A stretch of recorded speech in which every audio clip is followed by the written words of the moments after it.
In this video, we'll be going over how to take your input shaper data and convert it to a graph. Now, open up WinSCP, and then we're going to open up a new tab. Your host name is going to be the IP address of your Raspberry Pi that's hosting Klipper. You're going to type in your username and password to log in. And then you're going to want to go up to these three dots because we are in home/username, and my username is Andrew. We want to go up to home and then up to our root directory. And then we want to go to TMP, which is our temporary files. From here, change your layout to chronological. That way, whatever data you have will be the newest set of data that you've got available to you. Look for a file that says something along the lines of calibration_data. In my case, it's calibration_data_y, and then it's got this long string of numbers behind it. You're going to actually need that data for this little piece of code.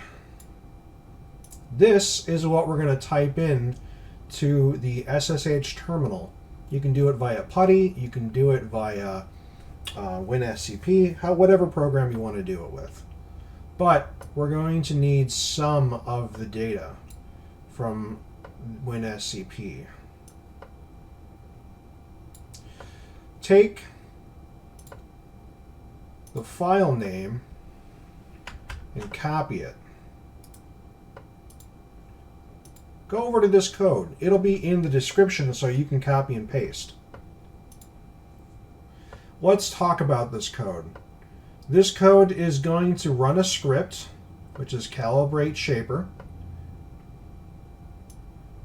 This is the script right here.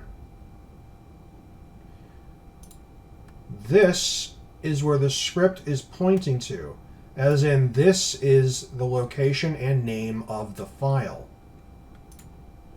This slash or dash O, I should say, specifies the file type. And this specifies the name of the file that's going to be generated. First, let's go to this temp file.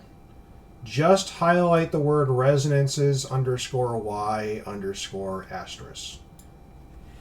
This part right here. We're going to get rid of it and then paste that number that we were just looking at in WinSCP. So this right here, we're just copying that and pasting it right here. Now, that's going to specify where to look for the data. And then we're going to rename this file by going over here. And I'm just going to name it V2 at the end of it. And that's going to be what the name of the file is called. This right here. So now we take all of that and we're going to copy it. I find that PuTTY seems to work better than going to commands terminal and doing it like that. For whatever reason, the version that is built into WinSCP doesn't like me.